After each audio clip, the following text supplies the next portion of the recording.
பரமண்டலங்களில் இருக்கிற எங்கள் பிதாவே, உம்முடைய நாமம் பரிசுத்தப்படுவதாக, உம்முடைய ராஜ்யம் வருவதாக, உம்முடைய சித்தம் பரமண்டலங்களில் செய்யப்படுவது போல பூமியிலும் செய்யப்படுவதாக. அன்றுள்ள ஆகாரத்தை எங்களுக்கு தாரும்.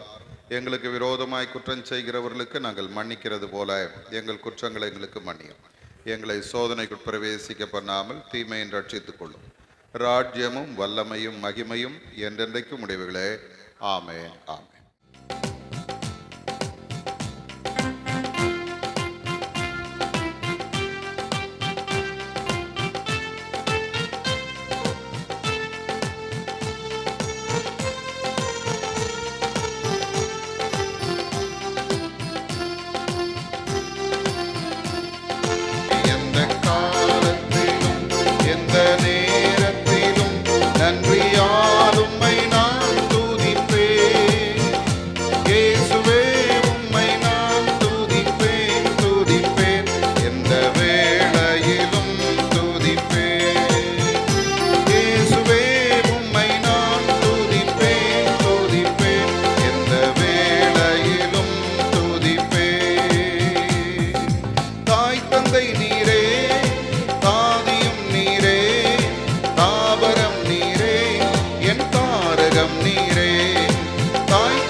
வாசிக்க தெரிந்து கொண்ட வேத பகுதி சங்கீதங்களின் புஸ்தகம் 76ஆம் சங்கீதத்தை நாம் முறையாக வாசிக்கலாம்.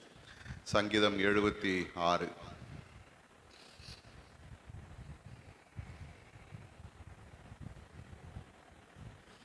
யூதாவில் தேவன் அறியப்பட்டவர், இஸ்ரவேலில் அவருடைய நாமம் பெரியது. அங்கே இருந்து வில்லின் அம்புகளையும் கேடகத்தையும் பட்டயத்தையும் யுத்தத்தையும் முறித்தார். தைரிய நெஞ்சுள்ளவர்கள் கொள்ளையிடப்பட்டு நித்திரை அடைந்து அசர்ந்தார்கள். வல்லமை உள்ள எல்லா மனுஷருடைய கைகளும் அவர்களுக்கு உதவாமற் போயிற்று.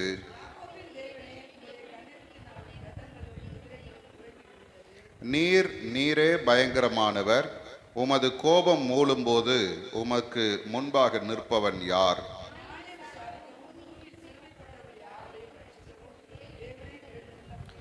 வானத்திலிருந்து நியாய தீர்ப்பு கேட்க பண்ணினீர். பூமி பயந்து அமர்ந்தது.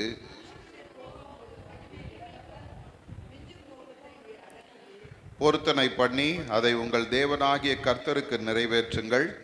அவரை சூழ்ந்திருக்கிற அனைவரும் பயங்கரமானவருக்கு காணிக்கைகளை கொண்டு வர கடவர்கள். பயங்கரமானவர். ஆண்டவர் தாமே இந்த திருவசனங்களை ஆசீர்வதிப்பாராக. ஆமென். நாம் நின்ற வண்ணமாகவே சற்று நேரம் கர்த்தரை நாம் துதித்து ஆராதித்து ஆண்டவருடைய வார்த்தைக்கு நாம் கடந்து செல்வோம். இந்த அருமையான இந்த மாலை நேரத்தில் ஆண்டவருடைய சமூகத்தில் நாம் கூடி வந்திருப்பது கர்த்தர் நமக்கு தந்த பெரிய கிருபை. காலையில் நிறைய பேர் வந்தாங்க, ஆண்டவருடைய சமூகத்தை நிரப்புனாங்க. ஆனால் இப்பொழுது ஒரு சிலராய் வந்திருக்கிறோம். ஆண்டவருடைய சமூகத்தில் வாஞ்சையோடு வந்திருக்கிறோம், எதிர்பார்ப்புகளோடு வந்திருக்கிறோம். கர்த்தரை மகிமைப்படுத்தும்படி இந்த இடத்துல வந்திருக்கிறோம். நமக்காக காத்திருக்கிற ஒரு ஆண்டவர், நம்மை பார்க்க விரும்புகிற ஒரு கர்த்தர் இந்த இடத்துல அவர் நின்று கொண்டிருக்கிறார். அல்லேலூயா. அன்றைக்கு ஏசாயா கர்த்தருடைய ஆலயத்தில் கண்ட அந்த மகிமையான காட்சியை போல இந்த இடம் முழுவதும் ஆண்டவருடைய வஸ்திர தொங்கலினாலே நிறைந்து இருக்கிறது. கர்த்தர் தம்முடைய மகிமையோடு இந்த இடத்துல இறங்கி வந்திருக்கிறார். எங்கே 2-3 பேர் என் நாமத்தினாலே கூடுகிறார்களோ அவர்கள் நடுவிலே இறங்கி வருகிற கர்த்தர். அல்லேலூயா. ஆண்டவர் நம்மோடு கூட வாசம் பண்ணுகிற தேவன். தம்முடைய ஜனங்களோடு வாசம் பண்ணுவது கர்த்தருக்கு பிரியம். இந்த இடத்துல ஆண்டவர் நம்மோடு கூட கடந்து வந்திருக்கிறார். நம்மை நடத்தும்படியாய், நம்மை ஆசீர்வதிக்கும்படியாய், நம்மை பலப்படுத்தும்படியாய், நமக்கு நன்மை செய்யும்படியாக. அல்லேலூயா. ஆண்டவருடைய வேதம் சொல்லுகிறது போல என்னுடையதெல்லாம் உன்னுடையதாய் இருக்கிறது என்ற அந்த தகப்பனுடைய வார்த்தையின்படியே கர்த்தர் தம்முடைய எல்லா நன்மைகளையும் நமக்கு கொடுக்கிற தேவனாய் நம்மோடு கூட இருக்கிறாரே, அதற்காக ஆண்டவரை நன்றியோடு ஸ்தோத்திரிப்போமா? எல்லாரும் கொஞ்ச நேரம் கர்த்தரை துதிப்போம். அல்லேலூயா, அல்லேலூயா, அல்லேலூயா, அல்லேலூயா. ஆண்டவரே, நாங்கள் உம்மை நன்றியோடு துதிக்கிறோம் ஐயா. உம்மை போற்றுகிறோம் ஆண்டவரே, உம்மை புகழுகிறோம் ஆண்டவரே, உம்மை வாழ்த்துகிறோம் ஆண்டவரே, உம்மை வணங்குகிறோம் ஆண்டவரே, உம்மை மகிமைப்படுத்துகிறோம் ஆண்டவரே. கர்த்தர் நல்லவராய் எங்களோடு கூட இருக்கிறீரே, உம்மை துதிக்கிறோம் அப்பா. அல்லேலூயா, அல்லேலூயா. ஆண்டவர் நம்முடைய எல்லா சூழ்நிலையும் அறிந்திருக்கிற ஒரு கர்த்தர். அவர் தம்முடைய செட்டைகளின் மறைவிலே நம்மை மறைத்து கொள்ளுகிற தேவன். அல்லேலூயா. தீங்கு நம்மை சேதப்படுத்தாதபடி பாதுகாக்கிறவர். அல்லேலூயா. உம்மை நன்றியோடு துதிக்கிறோம் ஐயா, உம்மை மகிமைப்படுத்துகிறோம். அல்லேலூயா. ஆண்டவருடைய கரம் நம்மேல உறுதியாய் இருக்கிறதுக்காக ஆண்டவரை நன்றியோடு கூட ஸ்தோத்திரிப்போம். அவருடைய புயம் நம்மை பலப்படுத்துகிறதுக்காக ஆண்டவருக்கு நன்றி சொல்லுவோம். அல்லேலூயா. ஆண்டவர் நம்மை எல்லா நெருக்கங்களிலிருந்து விடுதலை ஆக்குகிற கர்த்தர் நம்மோடு கூட இருக்கிறார். அல்லேலூயா. என்னை நோக்கி கூப்பிடு, நான் உனக்கு உத்தரவு கொடுத்து நீ அறியாதது உனக்கு எட்டாதுமான பெரிய காரியங்களை அறிவிப்பேன் என்று சொன்னது நல்ல ஆண்டவர் நம்மோடு கூட இருக்கிறாரே, அதற்காக ஆண்டவரை ஸ்தோத்திரிங்க. அல்லேலூயா. அவர் நல்லவர், அவர் கிருபை என்றும் உள்ளது. இன்னும் நம்மை ஆண்டவர் மேன்மைப்படுத்தும்படி நடத்தும்படி கர்த்தருடைய கரத்திலே நம்மை ஒப்பு கொடுப்போம். நம்முடைய எல்லா சூழ்நிலைகளையும் ஆண்டவர் நன்மையாய் மாற்றுகிற தேவர். அவர் நம்மோடு கூட இருக்கிறார். அல்லேலூயா. அற்புதமான அன்பே, என்னில் பொற்பரன் பாராட்டும் தூய அன்பே, அற்புதமான அன்பே, என்னில் பொற்பரன் பாராட்டும் தூய அன்பே, என்றும் மாறா தேவ அன்பே, என்னுள்ளம் தங்கும் அன்பே, என்றும் மாறா தேவ அன்பே, என்னுள்ளம் தங்கும் அன்பே. ஸ்தோத்திரம் பாடியே போற்றிடுவே தேவாதி தேவனை, ராஜாதி ராஜனை வாழ்த்தி வணங்கிடுவே. தேவாதி தேவனை, ராஜாதி ராஜனை வாழ்த்தி வணங்கிடுவே. அற்புதமான அன்பே, என்னில் பொற்பரன் பாராட்டும் தூய அன்பே, அற்புதமான அன்பே, தூய அன்பே, என்றும் மாறா தேவ அன்பே, என்னுள்ளம் தங்கும் அன்பே,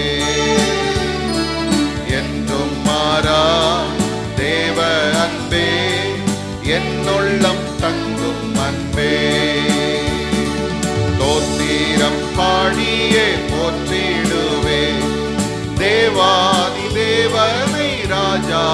ராஜனை வாழ்த்தி வணங்கிடுவே. தேவாதி தேவனை ராஜாதி ராஜனை வாழ்த்தி வணங்கிடுவே. ஆதரவான அன்பே நித்தம் அன்னை போல் என்னையும் தாங்கும் அன்பே. ஆதரவான அன்பே நித்தம் அன்னை போல் என்னையும் தாங்கும் அன்பே. உன்னதமான தேவ அன்பே உள்ளம் கவரும் அன்பே. உன்னதமா தேவ அன்பே உள்ளம் கவரும் அன்பே. தோத்திரம் பாடியே போற்றிடுவே. தேவாதி தேவனை ராஜாதி ராஜனை வாழ்த்தி வணங்கிடுவே.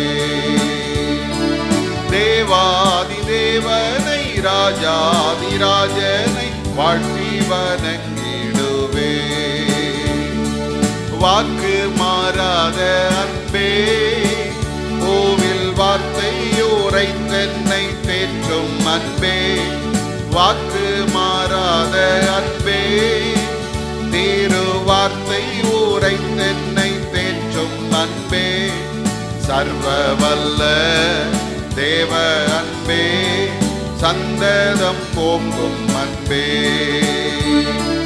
சர்வ வல்ல தேவ அன்பே சந்ததம் ஓங்கும் அன்பே.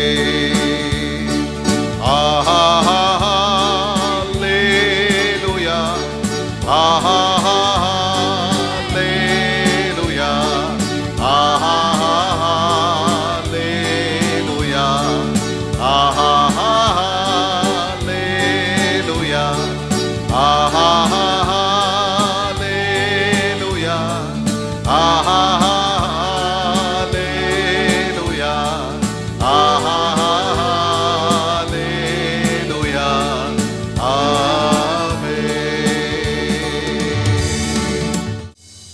ஹல்லேலூயா. எல்லா நாளிலும் நம்மை நேசிக்கிற ஒரு ஆண்டவர் நம்மோடு கூட இருக்கிறார். அன்பு மிகுந்த தேவன். அந்த அன்பு அவரை சிலுவை பரியந்தம் கொண்டு வந்து நிறுத்திவிட்டது. நமக்காக தன்னையே பலியாய் ஒப்பு கொடுத்தவர். மகனே மகளே, இவ்வளவாய் உன்னிடத்தில் அன்பு கூர்ந்தேன் என்று தன்னுடைய இரு கரங்களையும் விரித்து சிலுவையில மரித்து தம்முடைய அன்பை நமக்கு விளங்க பண்ணி இருக்கிறார். இப்படிப்பட்ட அன்பை இந்த உலகத்துல நாம் எங்கேயும் பார்க்க முடியாது. அந்த அன்புள்ள ஆண்டவர் இந்த மாலை நேரத்துல நம்மை ஆசீர்வதிக்கிறவராய், நம்மை மேன்மைப்படுத்துகிறவராய், நமக்கு நன்மை செய்கிறவராய் நம்மோடு கூட இந்த இடத்துல இருக்கிறார். ஹல்லேலூயா. அன்பின் பரலோக பிதாவே, இந்த அருமையான இந்த நேரத்துக்காக உமக்கு ஸ்தோத்திரம் அப்பா. இந்த நாளிலும் நீர் எங்களுக்கு பாராட்டின எல்லா கிருபைகளுக்காக உமக்கு நன்றி சொல்லுகிறோம். எத்தனையோ பேருக்கு கிடைக்காத பாக்கியத்தை எங்களுக்கு தந்திருக்கிறீர். உம்முடைய சமூகத்தில் நாங்கள் வர எங்களை இந்த இடத்துல நீர் கொண்டு வந்திருக்கிறீர். ஆண்டவரே, உம்முடைய பாதத்தில் நாங்கள் அமர்ந்திருக்கிற ஒவ்வொரு வினாடியும் எங்களுடைய வாழ்க்கையின் ஆசீர்வாதத்திற்கான நேரம் சார். அதற்காக உம்மை நன்றியோடு துதிக்கிறோம். இந்த நேரத்தில் வந்த எல்லாரையும் கர்த்தர் ஆசீர்வதியும், உம்முடைய கிருபைக்குள்ளே மூடிக்கொள்ளும் அப்பா. நாங்கள் உம்முடைய வார்த்தைகளை தியானிக்கும் பொழுது ஆண்டவர் எங்களோடு கூட நீர் இடைபடும்படியாய் ஜெபிக்கிறோம். எல்லா தடைகளை மாற்றும். கர்த்தருடைய மகிமையுள்ள பிரசன்னம் எங்களோடு கூட இருக்கட்டும் சுவாமி. வழி நடத்துங்க, காத்துக்கொள்ளுங்க. இயேசுவின் மூலம் ஜெபிக்கிறோம் எங்கள் நல்ல பிதாவே. ஆமேன், ஆமேன். இந்த அருமையான நேரத்திலும் வந்திருக்கிற உங்கள் யாவரையும் ஆண்டவராகிய இயேசு கிறிஸ்துவின் இனிதான நாமத்தினாலே வாழ்த்துகிறேன், வரவேற்கிறேன். ஆண்டவர் தாமே இந்த நாளுக்கும் இந்த நேரத்திற்கும் உரிய எல்லா ஆசீர்வாதங்களினாலும் உங்களை நிறைத்து வழி நடத்துவாராக. இந்த லெந்து நாட்களிலே தொடர்ச்சியாக நாம் சிந்திக்கிற கர்த்தருடைய வசனம் 1 கொரிந்தியரின் புஸ்தகம் 1ஆம் அதிகாரம் 26வது வசனத்தினுடைய முதல் பகுதி. 1 கொரிந்தியர் 1:26. எப்படி எனில், சகோதரரே, நீங்கள் அழைக்கப்பட்ட அழைப்பை பாருங்கள். நீங்கள் அழைக்கப்பட்ட அழைப்பை பாருங்கள். இன்றைக்கு ஆண்டவர் நம்ம எல்லாரையும் தம்முடைய சித்தத்தை நிறைவேற்றுகிறவர்களாக கர்த்தர் நம்மை அழைத்திருக்கிறார். எல்லாருக்கும் ஒவ்வொரு திட்டத்தை கர்த்தர் வைத்திருக்கிறார். சித்தம் இல்லாத ஒருத்தரும் கிடையாது. ஆகவே இன்றைக்கு நான் எதற்காக அழைக்கப்பட்டிருக்கிறேன், எந்த நிலைமையில நான் இருக்கும்படி கர்த்தர் என்னை அழைத்திருக்கிறார் என்பதை நாம் உணர்ந்து அதன்படி வாழ கர்த்தர் நம்மை இந்த நாட்களில ஆயத்தப்படுத்தி கொண்டிருக்கிறார். ஏறக்குறைய 15 காரியங்களை நாம் பார்த்தோம், 15 நபர்களை நாம் பார்த்திருக்கிறோம். இந்த நாளிலே 16வதாக நாம் பார்க்க போகிற ஒரு உன்னத அழைப்பு, அது மிக மேன்மையான ஒரு அழைப்பு. அது என்ன அப்படின்னு பார்த்தீங்கன்னா, நியாயாதிபதிகளின் புஸ்தகத்தில் நாம் பார்க்கிறோம். இந்த நியாயாதிபதிகள் 5ஆம் அதிகாரத்தில் நாம் வரும்பொழுது அங்கே ஒரு பாடலை நாம் பார்க்கிறோம். அந்த பாடலில் நீங்கள் பார்த்தீங்கன்னா அங்கே சொல்லப்படுகிற ஒரு அருமையான வார்த்தை உண்டு. 7வது வசனத்தை வாசிங்க. தேபோராலாகிய நான் எழும்பும் அளவும் இஸ்ரவேலிலே நான் தாயாக எழும்பும் அளவும் கிராமங்கள் பாழாய் போயின, இஸ்ரவேலின் கிராமங்கள் பாழாய் போயின. அருமையானவர்களே, இந்த இடத்துல நாம் பார்க்கிற இந்த அழைப்பு எப்படிப்பட்ட அழைப்பு தெரியுங்களா?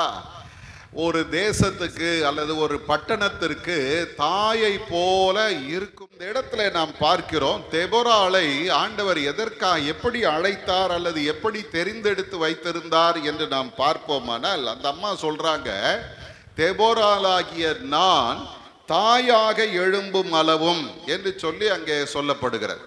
இந்த இஸ்ரவேல் ஜனங்களுடைய வாழ்க்கையை நீங்கள் பார்ப்பீர்களானால், இவர்கள் அடிக்கடி கடவுளை விட்டு தூரம் போறவங்க.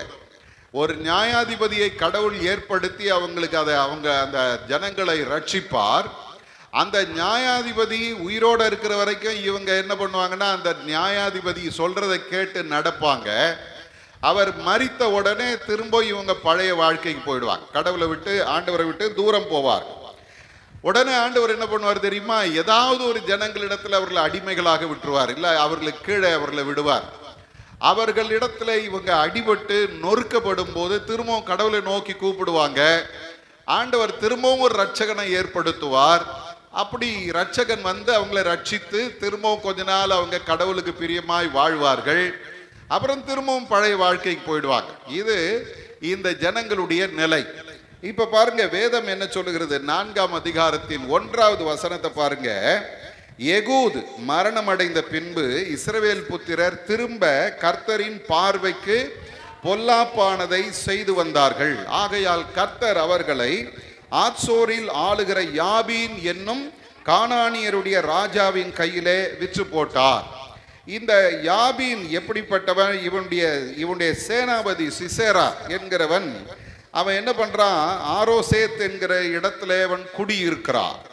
அவனுக்கு 900 இரும்பு ரதங்கள் இருந்தது என்று சொல்லுகிறது. அந்த காலத்துல எல்லாம் பார்த்தீங்கன்னா எவ்வளவு பீரங்கி இருக்குது, எவ்வளவு மிசைல்ஸ் இருக்குது, எவ்வளவு அணு ஆயுதங்கள் வச்சிருக்கிறாங்க அப்படின்னு இப்ப சொல்றோம் இல்லையா? அது மாதிரி அந்த காலத்துல ரதங்கள் இருந்தா அவங்க பெரிய ஆட்கள்.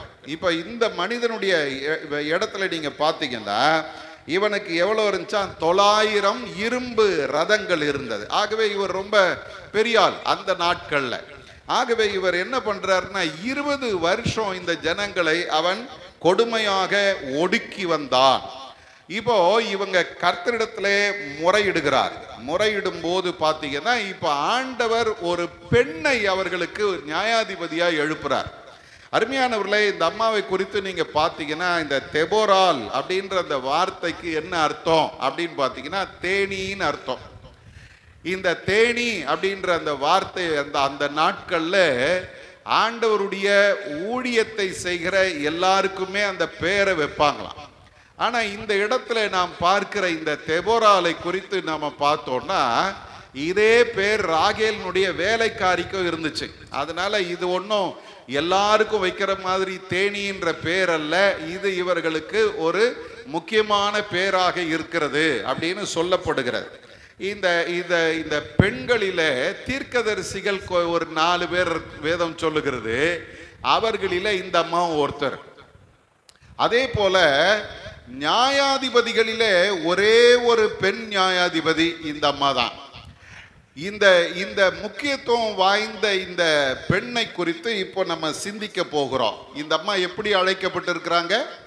தாயாய் இருக்கும்படி அழைக்கப்பட்டார். அப்ப அந்த குணாதிசயங்கள்ல ஒரு சிலதை நாம் பார்க்க போகிறோம். முதல்ல பாருங்க, இந்த அம்மா தன்னுடைய மக்களின் வழக்கை தீர்த்து வைக்கிறவளாய் இருந்தாள். இந்த 4ஆம் அதிகாரத்தின் 4வது வசனத்திலே நீங்கள் பார்ப்பீர்களானால், அக்காலத்தில் லபிதோத்தின் மனைவியாகிய தெபோராள் என்னும் தீர்க்கதரிசியானவள் இஸ்ரவேலை நியாயம் விசாரித்தாள். அடுத்த வசனத்துடைய கடைசி பகுதி சொல்லுகிறது, அங்கே இஸ்ரவேல் புத்திரர் அவளிடத்திற்கு நியாய விசாரணைக்கு போவார்கள். இந்த அம்மாவை தேடி அந்த ஜனங்க போறாங்க. எதற்காக அப்படின்னு பார்த்தீங்கன்னா, வழக்கை தீர்த்து வைப்பதற்காக, 2வது சமாதானம் பண்ணுவதற்காக, 3வது ஆலோசனை தருவதற்காக. எனக்கு அருமையான தேவ ஜனமே, தாயாய் நான் எழும்பினேன் அப்படின்னு தெபோராள் தன்னை குறித்து சொல்லும்போது அவங்களுடைய அந்த தாய்மையின் குணம் எப்படிப்பட்டது அப்படின்னா, தன்னுடைய மக்களுக்கு இடையில ஏற்படுகிற பிரச்சனைகளை அந்த அம்மா தீர்த்து வைத்தார். எனக்கு அருமையான தேவ ஜனமே, உங்களையும் என்னையும் கர்த்தர் தெரிந்தெடுத்து வைத்திருக்கிற நோக்கம் என்ன தெரியுமா? நீங்களும் நானும் நம்மோடு கூட இருக்கிற அல்லது நம்மை சுற்றி இருக்கிற ஜனங்களுடைய பிரச்சனைகளை தீர்த்து வைக்கிறதுக்கு கர்த்தர் உங்களை தெரிந்தெடுத்திருக்கிறார். அல்லேலூயா! எத்தனை பேர் நம்புறீங்க? உங்களை கர்த்தர் தெரிந்தெடுத்ததனுடைய நோக்கம் என்ன தெரியுமா? நீங்க நியாயம் விசாரிக்கிறோம். கொரிந்தியர்ல பவுல் அப்போஸ்தலன் சொல்லும்போது சொல்றாரு, உங்களுக்குள்ளே வாக்குவாதங்களும் வழக்கும் இருக்குது. நீங்க எங்க போறீங்க தெரியுமா? உலக பிரகாரமான நியாயாதிபதியினிடத்துல போறீங்க. யாருகிட்ட போ சொல்றாரு தெரியுமா? உங்களுடைய மத்தியில அற்பமாய் எண்ணப்பட்ட ஒரு மனுஷன் இருப்பான்ல, அவங்கிட்ட போங்க, அவன் உங்களுக்கு நியாயமா சொல்லுவான்ற. அப்போ நியாயம் தீர்க்கிறவர்கள் யார்? யாரோ இல்லை, நீங்களும் நானும் தான். நம்ம ஜனங்களுக்கு என்ன செய்யணும்? தீர்ப்பை சொல்றவங்க, தீர்த்து வைக்கிறவங்க. 2வது சமாதானம் பண்றவங்க.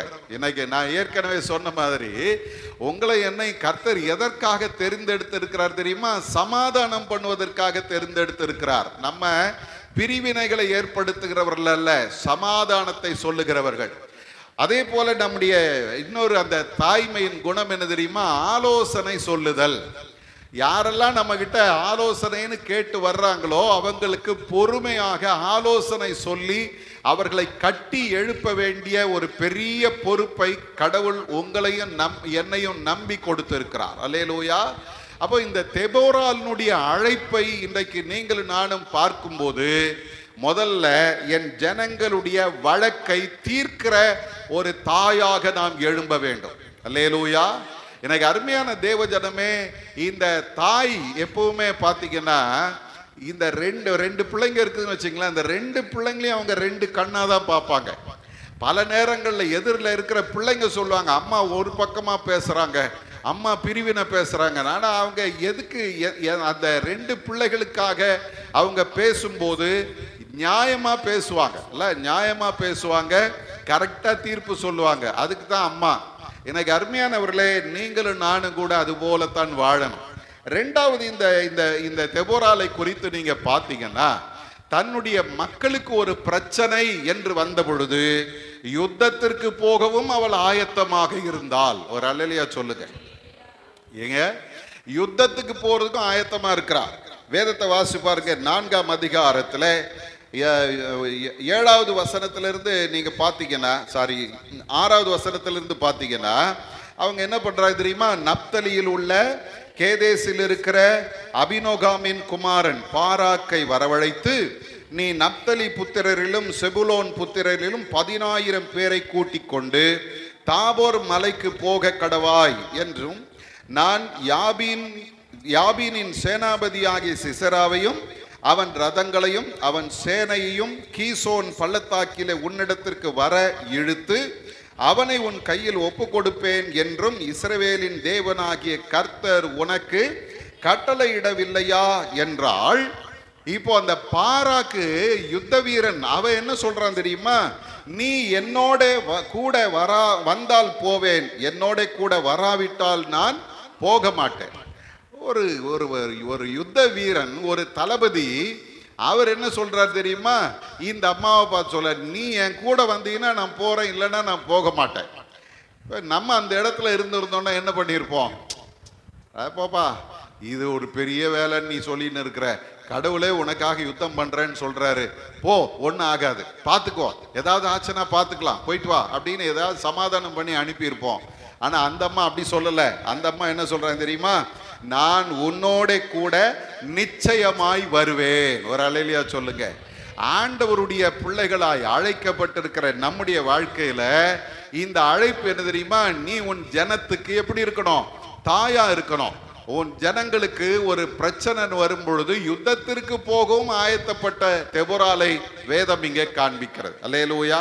அருமையானவர்களே, நம்ம நினைக்கலாம், நம்மால என்ன முடியும், நம்ம என்ன செய்ய முடியும் அப்படின்னு நீங்க யோசிச்சீங்கன்னா, நம்ம செய்யக்கூடிய ஒரு பெரிய வேலை இருக்குது, ஒரு பெரிய யுத்தம் ஒன்று இருக்குது. என்ன தெரியுமா? முழங்கால் யுத்தம். மறந்துடாதீங்க. புலம்பலின் புஸ்தகம் 2ஆம் அதிகாரம் 18வது வசனத்துல தேசம் பாழாய் கிடக்கிறத பார்த்து எரேமியா தன் ஜனங்களுக்கு சொல்லுகிற ஒரு காரியம் என்ன தெரியுமா? நதி எவ்வளவு கண்ணீர் விடு, எவ்வளவு கண்ணீர் விடு. அல்லேலூயா. இன்னைக்கு நீங்களும் நானும் கண்ணீர் வடிக்க மறந்ததுனாலதான் இந்த தேசம் நாசமா போய்கிட்டு இருக்கு. ஜான் நாக்ஸ் என்கிற ஒரு தேவ மனிதன் ஸ்காட்லாந்துல அவர் இருந்தாராம். அந்த காலத்துல மேரி டூடர் அப்படின்ற ஒரு பயங்கர கொடூரமான ஒரு அரசி இங்கிலாந்தை ஆண்டு கொண்டு இருந்தார். அந்த அம்மா பாத்தீங்கன்னா புராட்டஸ்டன்ட் கிறிஸ்தவங்களை கொன்று குவித்தார்.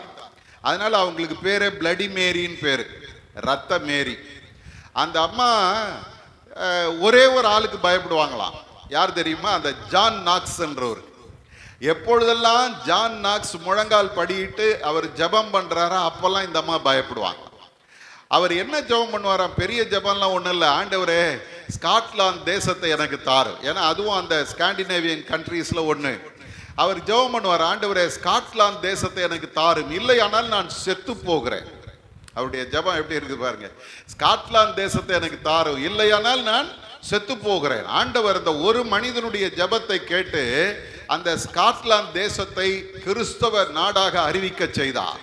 அந்த மேரி டூடர் அவங்களே விழுந்து போனார்கள், அவருடைய அந்த ராஜ்யம் அழிந்து போனது. ஆண்டவர் ஒரு பெரிய விடுதலை கொடுத்தார். எதற்கு சொல்லுகிற? ஒரு மனிதனுடைய கண்ணீர் தேசத்தை அசைக்கும். அப்ப நீங்களும் நானும் ஆண்டவருடைய சமூகத்துல ஒரு யுத்தம் நடத்த வேணும். என் ஜனங்க சமாதானமா இருக்கணும், என் ஜனங்க ஆசீர்வாதமா இருக்கணும், என் ஜனங்க பாதுகாப்பா இருக்கணும். ஆண்டவரே நீர் என் ஜனங்களை மீட்டெடுக்க வேணும்னு சொல்லி ஆண்டவருடைய சமூகத்துல யுத்தம் பண்ணுகிறவர்கள் இந்த அம்மா சொல்றாங்க, நிச்சயமாய் நான் உன்னோடு கூட யுத்தத்திற்கு வருவேன். இந்த மாலை நேரத்துல நீங்களும் நானும் ஒரு பொருத்தனை பண்ணோம், நிச்சயமாய் தேவ சமூகத்துல நான் என் ஜனங்களுக்காக போராடுவேன். அல்லேலூயா. அப்ப மூன்றாவதாக நீங்க பாத்தீங்கன்னா, இந்த அம்மா தாயாய் எழும்பினவள். அவளுடைய அந்த தாய்மையின் குணம் எப்படிப்பட்டதா இருந்ததுன்னு பாத்தீங்கன்னா, 4ஆம் அதிகாரம் 14வது வசனத்துல நீங்க பாத்தீங்கன்னா, இவங்க பாருங்க என்ன சொல்றாங்க. அப்பொழுது தெபொராள் பாராக்கை நோக்கி, எழுந்து போ, கர்த்தர் சிசேராவை உன் கையில் ஒப்பு கொடுக்கும் நாள் இதுவே. இப்ப மூணாவது ஒரு அம்மாவா இந்த அம்மா என்ன பண்றாங்க தெரியுமா? தன்னுடைய ஜனங்களுக்காக யுத்தம் பண்ணும்படி கட்டளை இடுகிற தளபதியா மாறிட்டாங்க. யுத்தத்துக்கு வர்றேன் அப்படின்னு சொன்னவங்க இப்ப தன்னுடைய இந்த பாராக கூப்பிட்டு, நீ இப்பொழுது புறப்பட்டு எழுந்து போ அப்படின்னு சொல்லி அவனை கட்டளை கொடுத்து நடத்துகிறவளாய் மாறினாள். அருமையான தேவ ஜனமே, நீங்கள் நானும் எப்படிப்பட்டவர்களா இருக்கிறோம் தெரியுமா? கர்த்தருடைய வார்த்தையை கண்டிப்பாக தைரியமாக சொல்லுகிறவர்களா இருக்கணும். அல்லேலூயா. கட்டளை இடுகிறவர்களா இருக்கணும். பல நேரங்கள்ல நம்ம என்ன பண்றோம்னா, நம்ம அட்ஜஸ்ட் பண்ணி வாழ்ந்து போய் கொண்டிருக்கிறோம். ஆண்டவருடைய வேதம் சொல்லுகிறது, நீ தாயாய் எழும்புவாயானால் உன் பிள்ளைங்க தப்பு பண்ணா என்ன பண்ணும்? கண்டிக்கணும். அவங்களை கண்டிச்சு அவங்க இப்படித்தான் நடக்கணும் அப்படின்னு நடத்துறவங்க தாய் இல்லையா?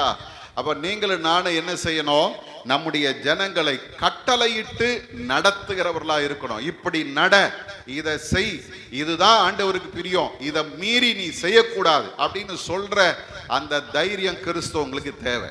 அல்லேலூயா. நம்ம என்ன பண்ணிட்டு இருக்கிறோம்? பரவாயில்ல, இப்படியே இருக்கலாம், இதையும் பண்ணலாம், அதெல்லாம் ஒன்றும் அவ்வளோலாம் பெருசாலாம் ஆண்டவர் எதிர்பார்க்கல, இருக்கட்டும் பரவாயில்ல அப்புறம் பார்ப்போம். இல்லை, இது அல்ல. இன்னைக்கு ஆண்டவர் உங்களை என்னையும் பார்த்து அழைக்கப்பட்ட அழைப்பை பாருங்கள். யாரா அழைக்கப்பட்டிருக்கிறோம் தெரியுமா? தாயாய் எழும்பும்படி அழைக்கப்பட்டிருக்கிறோம். உன் ஜனங்களுக்கு கட்டளை கொடுத்து நடத்த வேண்டிய ஒரு தாயாக, தைரியமுள்ள தாயாக எழும்ப வேணும். சரிங்களா? அப்புறம் பாருங்க, அடுத்தது வேதம் சொல்லுகிறது, 5ஆம் அதிகாரத்தின் 6வது வசனம் சொல்லுகிறது, ஆனாத்தின் குமாரனாகிய சம்காரின் நாட்களிலும் யாகேலின் நாட்களிலும் பெரும் பாதைகள் பாழாய் கிடந்தது, வழி நடக்கிறவர்கள் பக்க வழியாய் நடந்தார்கள்.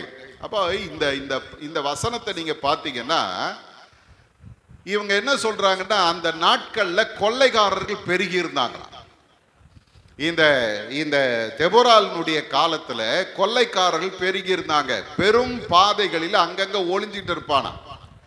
இந்த இரவு நேரங்களில் இவங்க பயணப்பட்டு போகும்போது அவங்க அங்க கொள்ளையடிச்சிட்டு அவங்கள கொலையும் பண்ணிடுவாங்க. ஆகவே பெரும் பாதைகளிலே ஜனங்கள் நடக்க பயந்து என்ன பண்ணாங்களாம்? பக்க வழியாய் நடந்து போனார்களாம். அப்ப அந்த தேசம் எவ்வளவு பாழாய் போய் கிடக்குது பாருங்க. இல்ல, இன்னைக்கு கூட அப்படித்தான் இருக்குது. கொள்ளை அடிக்கிறவன் சந்தோஷமா இருக்கிறான், நல்லவன்லாம் ஒளிஞ்சு ஒளிஞ்சு வாழ்ந்துக்கிட்டு இருக்கிறான். ஏன் இந்த சூழ்நிலை? இல்லை, ஒருத்தர் சொன்னாரு, நீ லஞ்சம் வாங்கு, யாரும் ஒன்றும் சொல்ல மாட்டாங்க, ஆனால் செய்யறத செஞ்சிரு. இல்லை, லஞ்சம் வாங்கு, யாரும் ஒன்றும் சொல்ல மாட்டாங்க, செய்யறத செஞ்சிரு, ஜனங்க அட்ஜஸ்ட் பண்ணிக்குவாங்க. அப்போ லஞ்சம் வாங்குறது இன்னைக்கு எப்படி ஆயிடுச்சுன்னா, அங்கீகரிக்கப்பட்ட ஒரு செயலா மாறிடுச்சு. கொஞ்சம் யோசிச்சு பாருங்க. இருக்கிறவன் கொடுப்பான், இல்லாதவன் என்ன பண்ணுவான்? இன்னைக்கு நம்முடைய தேசம் அந்த நிலையில தான் இருக்குது. பாழான பட்டணம் போல இருக்கிறது. பெருவழிகள் எல்லாம் பாழாய் போய் கிடக்கிறது. வழியில நடக்கிறவங்க அந்த வழியில நடக்கிறதுக்கு பயந்து குறுக்கு வழியில போய்கிட்டு இருக்கிறாங்க. அடுத்தது சொல்லுகிறது 7வது வசனத்துல, தெபொரால் ஆகிய நான் எழும்பும் அளவும், இஸ்ரவேலிலே நான் தாயாக எழும்பும் அளவும் கிராமங்கள் பாழாய் போயின. இஸ்ரவேலின் கிராமங்கள் பாழாய் போயின. ஜனங்கள் தங்களுடைய நன்மைகளை இழந்து, ஆசீர்வாதம், அதாவது பணக்காரன் இன்னும் பணக்காரன் ஆகிட்டு இருக்கிறான், ஏழை இன்னும் ஏழையா போயிட்டு இருக்கிறான். ஜனங்கள் தங்களுடைய நன்மைகளை இழந்து போயிருக்கிறாங்க. இன்னைக்கு அருமையான தேவ ஜனமே, நீங்களும் நானும் பார்க்கிற நம்முடைய தேசம் அந்த நிலையில தான் இருக்கு. வெறும் 100 பேர்கிட்ட இந்தியாவினுடைய 50% சொத்து இருக்குது. மீதி இருக்கிற சொத்து தான் நமக்கு. சரிங்களா? வெறும் 100 பேர்கிட்ட இந்தியாவினுடைய 50% சொத்துகள் இருக்குது. அவை நம்முடைய தேசம் எந்த நிலையில போய்கிட்டு இருக்குது கொஞ்சம் யோசிச்சு பாருங்க. நீங்களும் நானும் எப்படி எழும்ப வேண்டும்? தாயாக எழும்பணும். என்னுடைய தேசம் பாழாய் கிடக்கிறது சுவாமி, இந்த தேசம் ஆசீர்வதிக்கப்பட வேண்டும். அல்லேலூயா. இந்த அம்மா அதுக்காக தான் வைராக்கியமா எழும்பினாங்க. பாழாய் கிடக்கிற பட்டணங்கள் எல்லாம் கட்டப்பட வேண்டும். பெரும்பாதைகள் எல்லாம் பாழாய் போய் கிடக்கிறது, அந்த பாதைகள் பாதுகாப்பான பாதைகளாக மாற வேணும். இந்த தேசத்திற்கு விரோதமாய் இருக்கிற எல்லா சூழ்நிலைகளும் மாற வேணும். அதற்கு நான் ஒரு தாயாக எழும்பி இந்த ஜனங்களை நான் பாதுகாக்க வேண்டும். அல்லேலூயா. ஆண்டவர் நம்மை அப்படித்தான் அழைத்திருக்கிறார். இந்த ஜனத்துக்கு நீங்களும் நானும் பாதுகாப்பு. வேதம் சொல்லுகிறது, திறப்பின் வாசலிலே நிற்கிறவர்கள். அல்லேலூயா. தேசத்தை அழிக்காதபடிக்கு திறப்பின் வாசலிலே நிற்கிறவர்கள். அந்த அன்பு, தாயினுடைய அன்பு என்ன பண்ண தெரியுமா? ஒரு சின்ன தலைவலி வந்துட்டா போதும் பிள்ளைகளுக்கு, அந்த அம்மா துடிச்சிரும். இல்ல, உண்மைதானா? நீங்களாம் பார்க்கறத பார்த்தா ஒரு மாதிரி இருக்கு. நீ எதை கதை விட்டுன்னு தெரிகிற, நாங்கள்லாம் அப்படி கிடையாது அப்படின்ற மாதிரியே இருக்கு. ஒரு ஜுரம் வந்துட்டா போதும், பிள்ளைங்க தூங்குதா இல்லையோ, இந்த அம்மா தூங்காது, உட்கார்ந்துட்டு இருக்கோம். இன்னைக்கு நம்முடைய தேசம் பாழாய் கிடக்கும் போது நம்ம என்ன பண்ணிட்டு இருக்கோம் தெரியுமா? நான் சுகமா இருக்கிறேன், எனக்கு எந்த பிரச்சனையும் இல்லை, அது வரைக்கும் சந்தோஷம். எனக்கு ஏதாவது பிரச்சனை வந்தால் தானே அழறதுக்கு இல்லை, அப்படின்னு நினச்சிக்கிட்டு இருக்கிறோம். கவனிங்க, தாயாய் கர்த்தர் உங்களை என்னை அழைத்திருக்கிறார். இந்த தேசத்தின் சீர்கேடுகளை பார்த்து கண்ணீர் விட்டு கதறுகிற, தேசத்துக்காக அழுகிற, செயல்படுகிற வீரர்களாய் நீங்களும் நானும் எழும்பணும். கடைசியாக இந்த அம்மா யார் தெரியுமா? தாய். எப்படிப்பட்டவள்? வேதம் சொல்லுகிறது. இந்த இந்த 12வது வசனத்தை பாருங்க. விழி விழி தெபோராலே, விழி விழி, பாட்டு பாடு. அல்லேலூயா. எதுக்கு சொல்றேன்? ஒரு தாய் தான் தன் பிள்ளை வெற்றி பெற்றாலும், தன் பிள்ளை நன்மையை கண்டாலும் கொண்டாடுகிறவர்கள். அல்லேலூயா. எனக்கு நீங்களும் நானும் ஆண்டவருடைய ஜனங்களுக்காக, அவருடைய வெற்றிக்காக கொண்டாடுகிற மக்களாக வாழும்படி கடவுள் நம்மை அழைக்கிறார். அல்லேலூயா. இந்த தேசம் ஆசீர்வாதமா இருந்தா அதை கொண்டாடணும். இந்த தேசம் வெற்றி பெற்றால் அதை கொண்டாடணும். இந்த தேசத்திற்கு ஒரு நன்மை நடந்தால் அதை கொண்டாடணும். நம்முடைய மக்களுக்கு ஒரு நன்மையை கடவுள் தந்தா அதை கொண்டாடணும். அப்படிப்பட்ட மக்கள் தான் ஆண்டவராலே அழைக்கப்பட்ட, தாயாய் அழைக்கப்பட்ட மக்கள். அல்லேலூயா. இங்க பாருங்க, இந்த அம்மாவை ஒரு அழைப்பு வருது. என்ன அழைப்பு தெரியுமா? தெபோராலே, விழி விழி, என்ன பண்ணு? பாட்டு பாடு. இஸ்ரவேல் ஜனங்களுக்கு ஒரு நல்ல பழக்கம் இருந்துச்சு. எப்பவுமே பாட்டு பாடுவாங்க. நல்லது நடந்தாலும் பாட்டு, கெட்டது நடந்தாலும் பாட்டு, சந்தோஷமா இருந்தாலும் பாட்டு, துக்கமா இருந்தாலும் பாட்டு. நீங்க சங்கீதத்தை வாசி பாருங்க, எல்லாம் அதுல தான் இருக்குது. அதே போல இது யாத்திராகமம் 15 அதிகாரம் பாருங்க. ஜெயம் பெற்ற உடனே அங்க ஒரு பாட்டு. இந்த 5ஆம் அதிகாரம் வெற்றி பெற்ற உடனே இங்க ஒரு பாட்டு. பாட்டு தான் அவங்க வாழ்க்கைய. இன்னைக்கு அருமையான தேவஜனமே, நீங்களும் நானும் ஆண்டவரை மகிமைப்படுத்துகிறவர்களாக இருக்கணும். தாயாய் எழும்புகிறவர்கள் யார் தெரியுமா? தன்னுடைய மக்களுடைய நன்மையை கண்டு கர்த்தருக்கு நன்றி சொல்லுகிறவர்கள். அல்லேலூயா. அப்ப இன்னைக்கு உங்களை என்னை ஆண்டவர் அழைத்த ஒரு விசேஷித்த அழைப்பு உண்டு. என்ன தெரியுமா? நான் இந்த தேசத்துக்கு, என் மக்களுக்கு தாயாய் எழும்புவேன். முதல்ல அவங்க யாரு? தன் மக்களுடைய வழக்கை தீர்க்கிறவர்கள். ஆலோசனை சொல்லுவாங்க, அவர்களை சமாதானம் பண்ணுவார்கள், அவருடைய வழக்கை தீர்த்து வைக்கிறவர். 2வது பார்த்தோம், அவர்களுக்காக யுத்தம் பண்ணவும் ஆயத்தமானவர்கள். 3வது பார்த்தோம், அவர்களை கட்டளை கொடுத்து நடத்துகிறவர்கள். 4வது பார்த்தோம், பாழான பட்டணங்களை கட்டும்படி அவர்கள் தாயாய் எழும்புகிறவர்கள். 5வது பார்த்தோம், தன் மக்களுடைய வெற்றிக்காக பாடல் பாடி கர்த்தரை மகிமைப்படுத்துகிறவர்கள். இன்னைக்கு ஆண்டவருடைய அழைப்பை பெற்றிருக்கிற நாம் ஆண்டவருடைய சமூகத்தில் நம்மை ஒப்பு கொடுப்போம். என்னுடைய தேசம், என்னுடைய மக்களுடைய சூழ்நிலைக்காக உம்மிடத்தில் போராடி நன்மையை பெற்று தருவதற்கு எங்களை ஒரு தாயாக நீர் அழைத்திருக்கிறீர். அந்த அழைப்பை நாங்கள் உறுதியாய் பற்றி கொண்டு நிற்க எங்களுக்கு உதவி செய்யும் சுவாமி. வரும் நாட்களில் எங்களுடைய தேசத்தின் நன்மையை நாங்கள் பார்த்து உம்மை மகிமைப்படுத்த எங்களுக்கு உதவி செய்யும். எல்லாரும் கண்களை மூடி ஆண்டவருடைய சமூகத்தில் நம்மை அர்ப்பணிப்போமா? நாம் அழைக்கப்பட்ட அழைப்பை பார்ப்போம். தாயாக அழைக்கப்பட்ட தெபோராள், அவள் தன் ஜனங்களுடைய வழக்கை தீர்க்கிறவளாயிருந்தார். அநேகர் அவளிடத்துல வந்து ஆலோசனை பெற்று சென்றார். இன்றைக்கு ஆண்டவர் உங்களை என்னை அப்படி வைத்திருக்கிறார். நம்மை நாடி வருகிறவர்களுக்கு நாம் ஆலோசனை தருகிறவர்கள், சமாதானம் பண்ணுகிறவர்கள், தீர்த்து வைக்கிறவர்கள், பிரச்சனைகளை தீர்த்து வைக்கிறவர்கள். அப்படிப்பட்ட அந்த நல்ல வாழ்க்கை கர்த்தர் நமக்கு தரும்படியாய் கடவுளிடத்தில் கேட்போம். அதே போல தன்னுடைய மக்களுக்காக யுத்தம் பண்ண போகவும் ஆயத்தமாய் இருந்த ஒரு தாயாய் தெபோராளை வேதம் காண்பிக்கிறது. இன்னைக்கு ஆண்டவருடைய சமூகத்தில் போராடுகிற மக்கள் தேவை. நதி அவ்வளவு கண்ணீர் வடிக்கிற மக்கள் தேவை. என் தேசம் பாழாய் கிடக்கிறதே என்று புலம்புகிற மக்கள் தேவை. ஆண்டவரே, என் தேசத்தின் மக்களை ரட்சியும் என்று புலம்புகிற மக்கள் தேவை. ஆண்டவரே, எனக்கு இந்த தேசத்தை தாரும், இல்லையானால் நான் சாகிறேன் என்று சொல்லுகிற ஜான் நாக்ஸ்கள் தேவை. இன்னைக்கு கர்த்தருடைய சமூகத்தில் ஒரு விசை நம்மை அர்ப்பணிப்போம். ஆண்டவரே, என்னுடைய ஜனத்துக்காக உம்முடைய சமூகத்தில் யுத்தம் பண்ணுகிறதுக்கும் நான் ஆயத்தமா இருக்கணும். போராடுறதுக்கு என்ன ஒப்பு கொடுக்கிறேன், ஒப்பு கொடுங்க. கட்டளை கொடுத்து நடத்துகிறவர்களாய் நீங்களும் நானும் மாறணும். அட்ஜஸ்ட் பண்ணிட்டு போறவங்கல்ல, கட்டளை கொடுத்து இப்படி நட, இதை செய் என்று சொல்லுகிற மக்கள். அது மாத்திரமல்ல, பாழான பட்டணங்களை கட்டுகிறவர்கள். பாழான பட்டணங்களை பார்த்து விட்டு ஒதுங்கி போகிறவர்கள் அல்ல, அதை கட்டி எழுப்புகிறவர்கள். பெரும் பாதைகள் பாழாய் கிடக்கிறது. ஜனங்கள் பக்க வழியாய் நடந்து போய் கொண்டிருக்கிறார். கிராமங்கள் பாழாய் போய் கொண்டிருக்கிறது. கிராமங்களிலே குடியிருக்கிற மக்கள் சீரழிந்து போய் கொண்டிருக்கிறார். இதெல்லாம் பார்த்த பொழுது தேபோராள் ஒரு தாயை போல கரிசனை உள்ளவளாய் எழும்பி அந்த பட்டணங்களை கட்டும்படி தன்னை ஒப்பு கொடுத்தார். இன்றைக்கு ஆண்டவர் நம்மை அப்படி அழைக்கிறார். இயேசுவே, உமக்கு எங்களை அர்ப்பணிக்கிறோம். பரிசுத்தமுள்ள எங்கள் நல்ல ஆண்டவரே, இந்த வார்த்தைகளுக்காக ஸ்தோத்திரம். நீர் எங்களை அழைத்த இந்த அழைப்புக்காக உமக்கு நன்றி. நாங்கள் எங்கேயோ கிடக்கிறோம்ப்பா, சாதாரணமானவர்கள் என்று எங்களை நினைத்து கொண்டிருக்கிறோம். ஆனால் எங்களை குறித்து ஒரு பெரிய திட்டத்தை வைத்து அந்த சித்தத்திற்கு எங்களை அர்ப்பணிக்கும்படி இந்த நாளிலே நீர் எங்களை அழைத்திருக்கிறீர். அதற்கு எங்களை ஒப்பு கொடுக்கிறோம் சுவாமி. ஆண்டவரே, எங்களுடைய தேசத்துக்காக கண்ணீர் வடிக்கவும், எங்களுடைய தேசத்துக்காக உம்முடைய சமூகத்தில் முழங்காலில யுத்தம் பண்ணவும், எங்களுடைய தேசத்தில் ஆண்டவரே மக்களுக்கு நன்மை செய்கிறவர்களாய், பாழான பட்டணங்களை கட்டி எழுப்புகிறவர்களாய் நீர் எங்களை மாற்றும்படி உம்முடைய கரத்தில் ஒப்பு கொடுக்கிறோப்பா. ஆலோசனை தந்து நடத்த எங்களுக்கு உதவி செய்யும்.